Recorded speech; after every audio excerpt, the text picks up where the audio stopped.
Saya merasa bahwa apa yang PKB serius. Tadi saya bercanda ya. Tapi saya mau bilang PKB itu serius. Kalau kata Bang Uco nggak terlalu serius. Iya, karena dulu Caimin nempel Pak Prabowo, udah pelak-peluk, tiba-tiba jadi wakil Mas Anies kan. Saya luruskan, bukan tidak serius. Saya belum bisa mempercayainya sebelum bisa. Itu Ya, penting. faktor yang Anisnya apa yang Kaisangnya? Kan gini, kan kita ini semua kan diajarkan skeptis kan. Iya. Jadi kalau kita mau turunkan lagi gradasinya, bukan nggak percaya, misalnya skeptis. Kita skeptis. Nah, karena itu apapun bisa kita pertanyakan. Iya. Dari hati abang sebelum ke Bang Ade lagi, faktor pengumuman Anisnya atau memasangkan Kaisangnya yang menurut abang nggak terlalu serius dari PKB kemarin? Dukung Mas Saya Aniesnya. saya secara pribadi ya menguji apa yang disampaikan oleh Mas Adi Armando bahwa kemenangan Prabowo itu karena Pak Jokowi. Kalau kemenangan Pak Jokowi itu besar insentif politik Pak Jokowi, memang saya setuju seharusnya Kaisang maju calon gubernur. Sehingga kita bisa lihat apakah Pak Jokowi itu bisa mengangkat orang dari nol elektoral atau di bawah 10% elektoralnya. Oke. Atau memang orang barang itu memang sudah barang bagus tuh. Oke. Yang kemudian tinggal perlu poles saja sedikit jadi. Ya. Saya kasih contoh misalnya. Kan ada juga keinginan menjadikan Heru Budi di DKI. Lutfi di Jawa Tengah misalnya segala macam. Tapi kan ada problem elektoral di situ. Sehingga terjadi banyak persoalan. Karena seberapa besar sih insentif presiden dengan segala macam perangkat-perangkatnya itu kan bisa dihitung. Sebenarnya kemarin tuh bisa dihitung. Hitungan saya itu kalau Desember rata-rata surveinya Prabowo Gibran 41, 42, 40%. Januari langsung lompat menjadi 54%. Belum 56 ya, sampai 58, 54%. Itu menurut saya itu hanya sekitar 20% saja itu kekuatan endorsement seluruh infrastruktur kekuatan politik. Kalau misalnya Kaisang mau menerima tawaran PKB untuk menjadi wakilnya Anies, maka gugur itu semua narasi-narasi PSI yang mengatakan bahwa ini partai baru beda, tidak punya semangat pragmatisme seperti partai-partai yang sudah ada. Itu kalau saya boleh saran, karena saya termasuk yang dari dulu memberikan harapan kepada PSI. Siap. Karena itu saya juga yang paling banyak mengkritik. Karena apa? Ini partai anak-anak muda. Bang Ade baru masuk, menurut saya memberikan adjustment terhadap semangat idealisme kaum muda itu. Berbahaya kalau anak-anak muda itu sudah dari sejak muda dia sudah terbiasa dengan pragmatisme. Berbahaya sekali menurut saya ya, berbahaya sekali. Yang tua-tua itu, jadi generasi kita menganggap oh udah 50 tahun masuk 60 orang pragmatis karena mungkin ada beban-beban yang memaksa dia harus kayak gitu. Oh kalau tua boleh pragmatis Bang? Saya masih bisa mengerti. Oh gitu. Saya masih bisa. Makanya dulu waktu Bang Buyung jadi pengacara siapa di usia 73 tahun. Pengacara Pak Wiranto ya. Pengacara Pak Wiranto pada waktu itu. Mas Anas waktu itu juga kasusnya Bang Buyung turun. Orang marah, saya bilang, dia itu berjuang puluhan tahun. 50 tahun dia berjuang. Anda tidak melewatin masa seperti dia. Tiba-tiba dia akhir usia tua dia. Dia melakukan hal-hal yang Anda rasa tidak ideal. Anda seolah-olah yang 50 tahun itu tidak ada apa-apanya itu. Betul. Jadi muda harus kiri setelah agak ya senior, kalau udah tua boleh. masih kiri itu mah tambeng namanya. Kita break dulu supaya Bang Ade bisa kiri, kanan, tengah, depan, belakang, atas, bawah. Oke, kita break Lu dulu. gak trauma ngomong kayak gitu? Enggak apa-apa. Oke. Siap, Guru silakan. Silakan apa nih? Itu menjawab tadi kan guru mau ngomong. Enggak, saya bukan menjawab. Saya ingin Tapi kebutuhan kami untuk guru menjawab. Iya. Yang saya ingin katakan pertama soal inisiatif PKB untuk memajukan pasangan nama siapa namanya Anies dan Kaisang. Pertama, saya ulang ya. Menurut saya itu melalui pertimbangan yang serius. PKB ini menurut saya jago nih. Ya. Dia paling awal yang menyampaikan itu karena saya percaya betul bahwa dia memang mendukung Anies. Dan dia akan menjadi pihak yang pertama kali mengajukan nama Anies lebih cepat dari PKS ataupun misalnya partai yang lain. Percaya betul dia akan dukung Anies. Percaya betul Percaya. Yang nggak terlalu percaya dukung siapa? PKB. Ya kalau dia udah dukung Anies dia tidak akan mendukung yang lain dong. Walaupun DPD DKI-nya yang announce ya. Yakin ya Bang Ade ya? Saya yakin.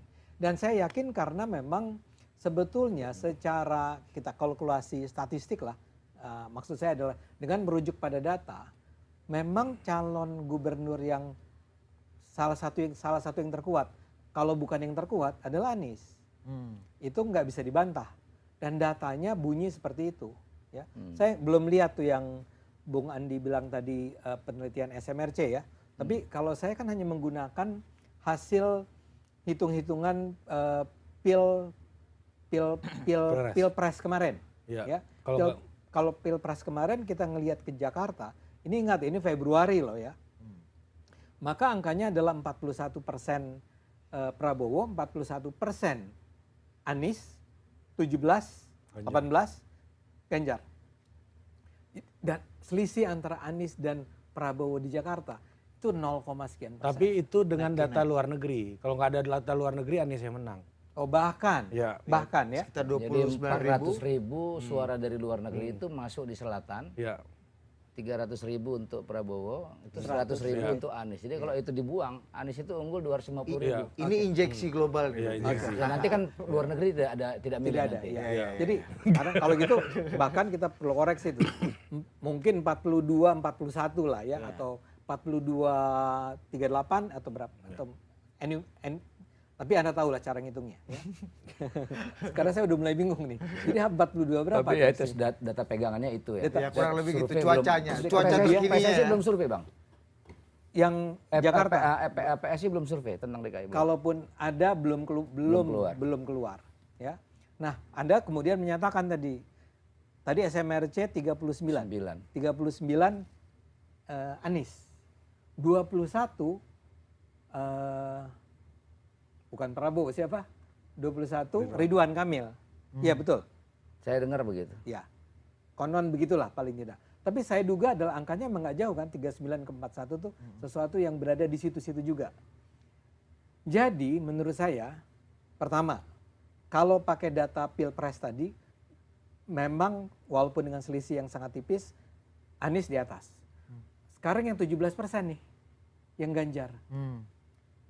Si pendukung Ganjar akan milih siapa? Kita sekarang sudah mendengar nih suara-suara dari PDIP dan pakai logika akal sehat kita lah. Ya. Kemungkinan besar pendukung PDIP atau PDIP sendiri tidak akan berada di kubu bersama-sama pendukung grupnya Prabowo dan Jokowi. Saya duga ya. Atau paling tidak sebagian besar tidak akan memilih untuk berada di kubu Prabowo Jokowi. Jadi mereka akan kemana? Mereka akan mendukung Anies. 17% ya? Ya taruhlah nggak sampai 17% ya. Kan sekitar taruhlah 12 lawan 5, 10 lawan 7. Tapi paling tidak yang terbesar akan lari ke sana. Anies. Angkanya jadi besar sekali. Kemungkinan besar menangnya itu akan besar sekali. Ya. Tapi tentu saja nggak bisa hanya dengan Anies calon wagubnya siapapun gitu ya. Kan nggak begitu cara melihatnya. Pasti juga dipikirkan siapa yang akan menjadi cawagup. Dan PKB kita harus ingat ini bukan partai yang cenderung tanda petik konservatif gitu ya, berpikiran sempit. Mereka akan berpikiran cukup terbuka juga tentang siapa ya sebaiknya yang berada di sana. Kenapa Anda senyum-senyum? Sur juga PKB dengar abang. Nah, ini kan pengetahuan common sense lah. Ya saya nggak tahu lah Bung Andi akan melihat seperti apa. Tapi ini common sense saja. Sur juga caimin saya ternyata progresif. Gitu.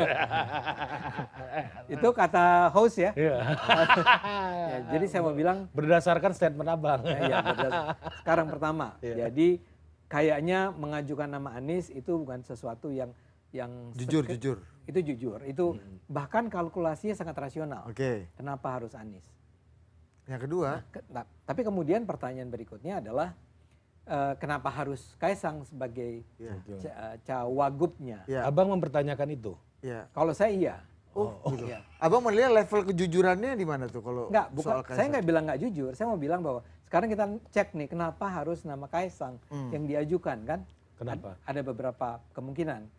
Kemungkinan paling sederhana adalah karena Kaisang seperti juga Gibran mewakili keluarga Jokowi. Dan keluarga Jokowi adalah betapapun mungkin Bung Andi nggak suka, pengkritiknya mengecam dengan sangat keras apa yang dilakukan oleh Pak Jokowi. Tapi sampai terakhir, data terakhir Kompas ya, yang baru aja rame itu, kalau nggak salah 80% ya? 76%. 76%. Itu kepuasan. Kepuasan.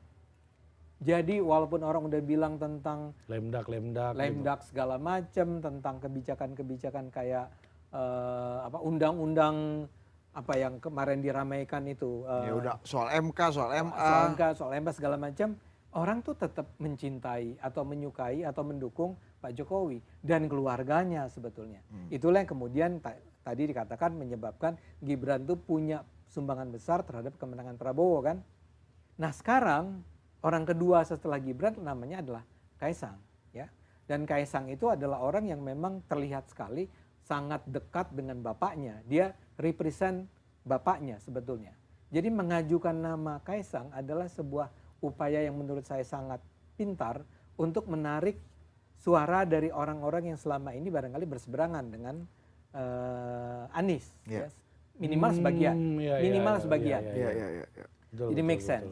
Ketiga adalah bahwa biar sebagai political strategi. Political strategy. Iya, tapi sebagai kenyataan kan abang kan setuju sama Bang Andi belum bisa dipegang nih barang. Siapa? Atau Tapi secara kalkulasi PKB. 41 plus jadinya kan. Nah, 41 pertama plusnya Jokowi. udah plusnya datang dari Ganjar. Make sense, Pendukung Ganjar, ya. Sekarang semakin Pendukung Ganjar. Emang yakin banget pendukung Ganjar ke Anies semua, Bang? Loh, kecenderungannya. Nah, ini ada kaitannya dengan nanti menjawab pertanyaan apakah PDIP juga akan mendukung Anies kan? Itu kan juga penting kita bicarakan. Tapi kita kembali ke sini dulu nih ya. Setelah dia adalah anaknya Pak Jokowi, ketiga adalah bahwa dia itu adalah seseorang yang mewakili merepresent sebuah generasi yang sedang tumbuh. Generasi Z, generasi milenial yang adalah anak-anak muda yang berpikiran terbuka, kreatif dan seterusnya. Nah, untuk merebut hati mereka, figur Anies semata-mata tidak cukup. Orang seperti Kaisang lagi-lagi adalah Anda boleh nggak suka dengan Kaisang seperti apapun. Siapa yang nggak suka, Bang? Nggak mungkin. Abang kan pasti nggak kayak gitu kan? Kalau saya sangat mengagumi Kaisang. Nah, orang seumuran Harus gitu, Bang. Ini jujur ya? Jujur ya, Bang? Jujur. Udah tuh. Jangan lupa potong menit ke sini. Coba ini tolong dicatat. Saya termasuk banyak membaca tulisan-tulisan beliau. Resonansi. Sehingga kesimpulannya adalah jujur. Bantu kawan lah, Bang. Jangan begitu. Masa saya membantu Kaisang tidak perlu dibantu. Iya, betul. Tapi memang dengan naiknya Kaisang sebagai wakilnya Pak Anies, ya, itu adalah seperti jaminan bahwa kita juga mendengarkan apa yang diaspirasikan oleh anak-anak muda. Jadi PKB melihat Kaisang itu anak muda yang akan sangat membantu nilai suara buat Anies, ya. Kalau yang pendukung Aniesnya udah aman, gimana caranya untuk menggerus suara pendukung lawannya Anies? Misalnya dalam hal ini misal ya, adalah Ridwan Kamil. Orang seperti Mas Kaisang ini adalah sosok yang cocok untuk memperoleh dukungan, memperoleh simpati dari kalangan-kalangan menengah, muda menengah. Itu adalah sebuah pilihan yang serius. Jadi diajukannya pasangan Anies dan Kaisang itu adalah dilakukan dengan penuh pertimbangan. Diharapkan dia akan memuluskan kemenangan Anies dengan hadirnya Kaisang. Dan Kaisang sendiri memang kalau dalam pandangan saya nih, ya memang seorang anak muda yang berkualitas, yang sangat layak ada di posisi sebagai wakil gubernur. Kalau walaupun menurut saya pribadi sih cocoknya jadi gubernur. Cuman mungkin ya buat orang Indonesia masih masa sih umur 28 udah jadi gubernur. Ini logika elektoralnya Bang Ade ya. Karena 41 plus ini. Tapi 41-nya nggak pindah, Bang. Kalau sama Kaisang. Kalau misalnya Anies sama Kaisang 41-nya nggak ada yang pindah ke pemimpinnya adalah Anies ya. Jadi saya hanya ingin mengatakan kalaupun ada sebuah keraguan tentang Kaisang, ya, kalaupun ada keraguan tentang Kaisang, tapi kan orang-orang yang 40% mendukung Anies dulu adalah karena mendukung Anies, bukan karena mendukung wakilnya kan. Jadi Kaisang datang, oke, he's good, gitu ya. Dia anak Jokowi, ya oke, kenapa enggak? Menurut saya itu adalah sebuah hitung-hitungan yang pinter. Tidak berarti saya mendukung. Cerdas PKB nih ya pokoknya. Cerdas PKB itu. Ya masuk paten Bang Ade. Nah begitu dia duluan, ya dia kan bisa menjadi pihak yang ya seperti dulu Nasdem duluan mengajukan nama Anies. Dulu-duluan nih. Jangan PKS duluan, kita duluan dong. Supaya saham paling paten. Paling paten.